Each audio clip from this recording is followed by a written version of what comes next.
Hi everyone, welcome to the Touch to Click channel. Today in this video we'll show you how to enable Windows Defender in Windows 11 so you can keep your system protected from viruses and threats. Now let's get started. Step 1. Look for the search option. Type virus and threat protection and press enter. This area allows you to view your current protection status and control antivirus settings. Step 2. Click on Manage Settings under Virus and Threat Protection Settings. Here, you can turn Windows Defender features on or off depending on your security needs. Step 3.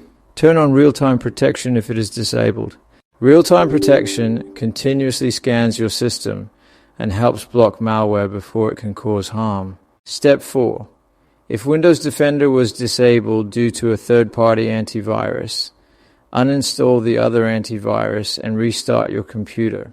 After restarting, Windows Defender will automatically enable itself and start protecting your system. Thanks for watching, and don't forget to subscribe to Touch to Click for more helpful Windows tutorials.